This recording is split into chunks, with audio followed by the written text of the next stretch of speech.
Bonjour et bienvenue. Aujourd'hui, on va décortiquer un sujet qui nous concerne tous, la peur. Mais attention, pas de grandes théories philosophiques ici. Non, ce qu'on va voir ensemble, c'est un véritable manuel de traitement, une approche très concrète pour comprendre et surtout pour vaincre ce qui nous paralyse. Allez, on y va.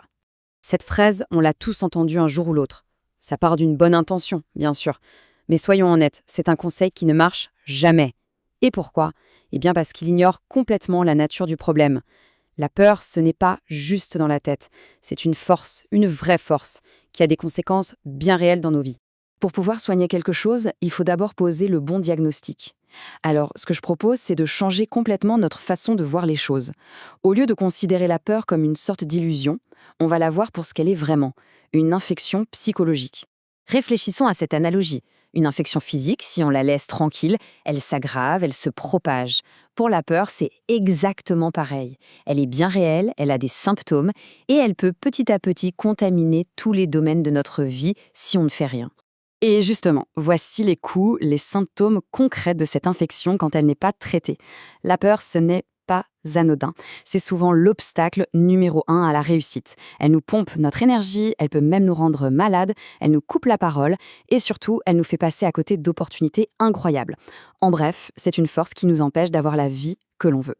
Mais la bonne nouvelle, c'est que comme pour n'importe quelle infection, il existe un remède. Et la prescription la plus efficace, l'antidote universel, est d'une simplicité déconcertante. Il ne s'agit pas de réfléchir plus longtemps, mais de faire quelque chose, tout de suite. Pour que ce soit bien clair, prenons un exemple historique. On est pendant la Seconde Guerre mondiale. Des recrues de la marine, des jeunes hommes au top de leur forme physique, super costauds, mais complètement paralysés par la peur de l'eau.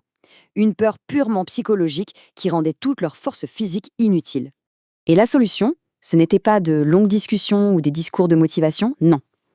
Tout ce qui se tenait entre eux et la fin de leur peur, c'était un simple plongeoir de 2 mètres et un saut. Une seule action. Une action unique, décisive. Cette petite histoire, elle illustre parfaitement l'idée centrale. L'action guérit la peur. C'est aussi simple que ça. L'hésitation, l'attente, l'indécision, tout ça, ce sont les meilleurs amis de la peur. Ils la nourrissent. Alors que l'action, c'est son antidote radical. C'est presque une loi de la nature. Alors, comment on transforme ce principe en un plan d'action concret? C'est tout simple. Le processus se fait en 2 étapes. D'abord, on isole sa peur, on la regarde bien en face et on se demande de quoi j'ai peur exactement. Et ensuite, et c'est ça la clé, on passe à l'action. On applique l'action qui corrige le problème. Bon, l'action, c'est le remède d'urgence. Mais pour avoir une immunité sur le long terme, il faut un traitement de fond.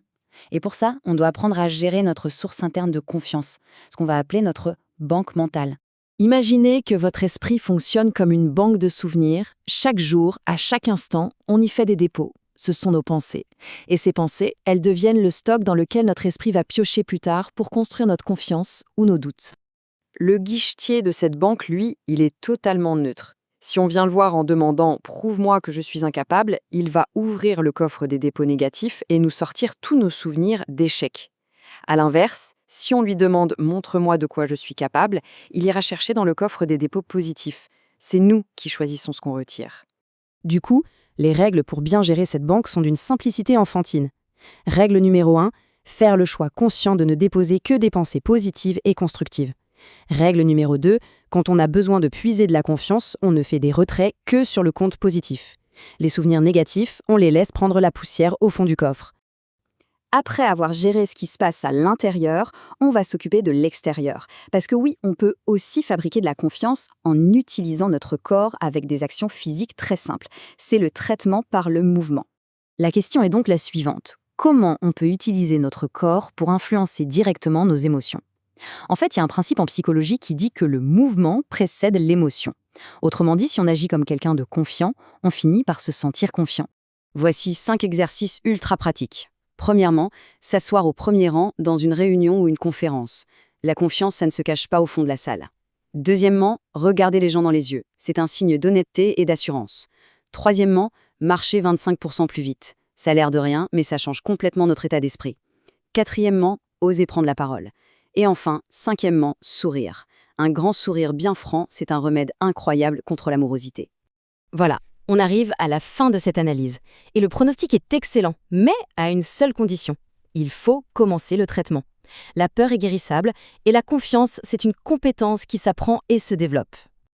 Pour résumer, la recette est vraiment claire. L'action est l'antidote universel. On identifie précisément sa peur et on agit.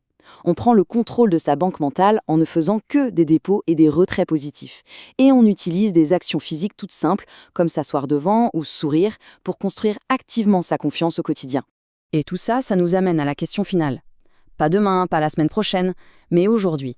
Quelle est la toute petite action, le premier pas minuscule que l'on peut faire maintenant pour commencer à dissoudre une peur? C'est par cette action-là que le traitement commence vraiment.